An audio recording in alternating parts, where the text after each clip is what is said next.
Baik, pertama, kenapa baru sekarang?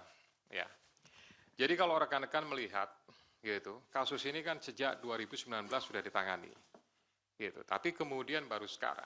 Ini karena kecukupan alat buktinya, gitu. Tadi sebagaimana sudah saya jelaskan di awal, penyidik lebih yakin, gitu. Kemudian setelah pada tahap proses pencarian DPO Harun Masiku, gitu, ada kegiatan pemanggilan, kemudian ada kegiatan pemeriksaan, ada kegiatan penyitaan terhadap barang bukti elektronik. Nah, disitulah kemudian kita mendapatkan banyak bukti dan petunjuk yang kemudian menguatkan keyakinan penyidik untuk melakukan tindakan, untuk mengambil keputusan, ya tentu melalui proses tahapan-tahapan sebagaimana yang sudah diatur di Kedeputian Penindakan, baru kemudian diputuskanlah ya terbit surat perintah penyidikan, gitu. Jadi sebetulnya alasan pertimbangan itu. Kemudian sampaikan masalah intimidasi, ya kami murni melakukan proses penegakan hukum saja, gitu ya. Saya yakin Kedeputian Penindakan sudah melakukan ini dan ini juga menurut saya bagian daripada isi dari memori serah terima yang kami terima dari pejabat lama. Jadi sebenarnya kami juga tinggal melanjutkan sajalah, kira-kira seperti itu.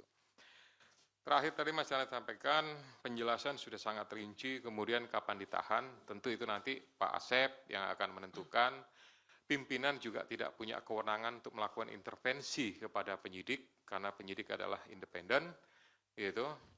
Silahkan nanti Pak Asep kalau mau tambahkan terkait masalah kapan ditahan, tapi pastinya ya kita melakukan proses itu sesuai dengan ketentuan yang ada.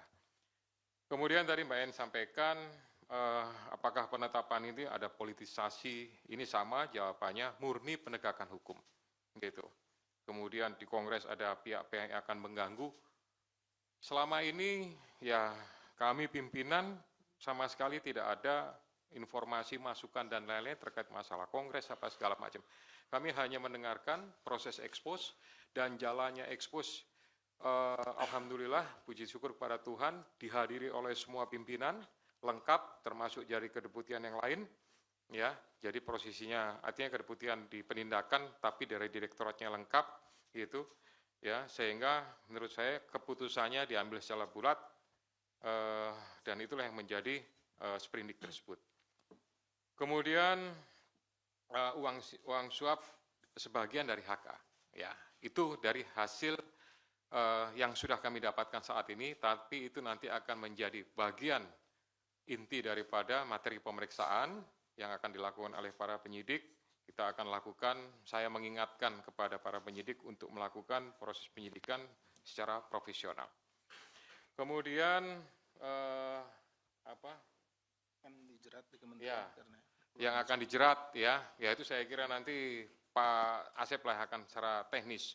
Kemudian tadi yang terakhir ini konvensi pers ini dilakukan, biasa kan dulu-dulu zaman saya masih di sini itu kan dilakukan pada saat bersamaan dengan penahanan. Kira-kira seperti itu ya.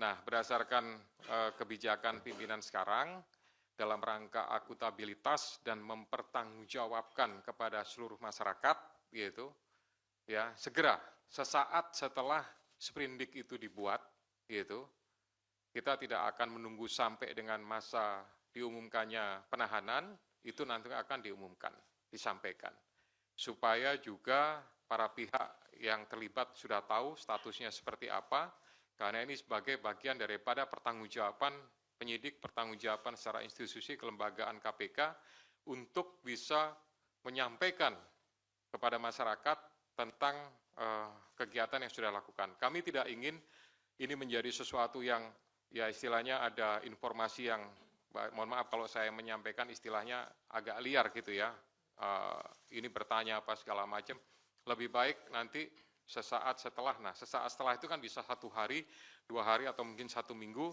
itu nanti tentu dari Kedeputian Penindakan yang akan menyarankan kepada juru bicara untuk pengaturan kapan dilaksanakannya. Tapi prinsipnya itu bagian daripada akuntabilitas KPK kepada masyarakat. Demikian ya. Ya, silakan mungkin Pak Asep menambahkan beberapa hal tadi dari 3 teman-teman yang bertanya.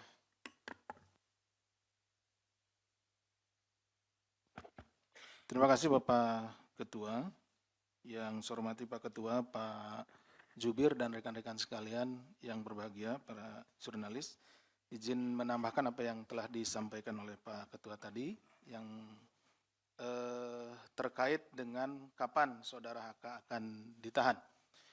Jadi rekan-rekan sekalian, bahwa sprindik yang kami terbitkan pada tanggal 23 kemarin itu merupakan pengembangan penyidikan dari perkaranya Harun Masiku. Jadi saksi-saksi yang saat ini atau keterangan-keterangan yang ada, yang kami himpun, yang tadi Mas Chandra bilang ini sudah lengkap dan lain-lain, itu keterangan-keterangan di mana para saksi itu dipanggil di sprindiknya Harun Masiku.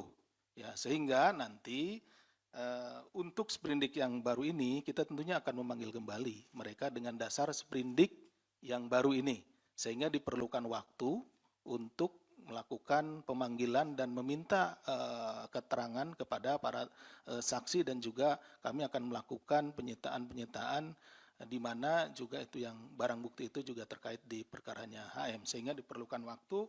Ditunggu saja nanti ya Mas Chandra untuk penahanannya, pasti kita akan kabari seperti itu.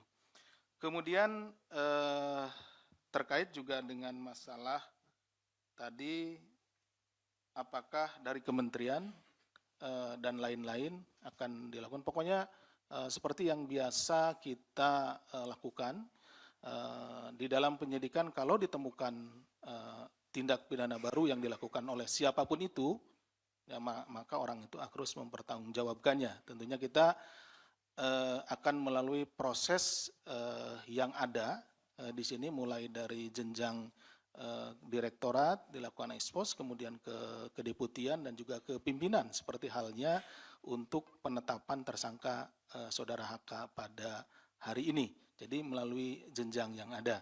Artinya ketika ditemukan, jadi tidak hanya di kementerian, dimanapun jika diketemukan tindak pidana korupsi atau yang berkaitan dengan tindak pidana ini akan kita proses. Kemudian terkait dengan cekal tadi mungkin yang ini Mas Chandra, jadi seperti yang diketahui pada SOP yang kita miliki atau POB yang kita miliki, ketika ini naik juga diikuti dengan pencekalan, ya, pencekalan terhadap yang bersangkutan, kemudian juga terhadap orang-orang yang memang berkaitan dan kita duga bahwa dia memiliki informasi dan akan menyulitkan apabila dia berada atau keluar negeri, seperti itu. Jadi pencekalan serta-merta kita lakukan. Pencekalan itu seperti biasanya 6 bulan, ya, nanti kan bisa diperpanjang seperti itu. Tidak hanya orang tertentu ya, memang itu semuanya seperti itu gitu, Mas Chandra. Mungkin itu yang bisa kami sampaikan, menambahkan dari Pak Ketua. Terima kasih. Assalamualaikum warahmatullahi wabarakatuh.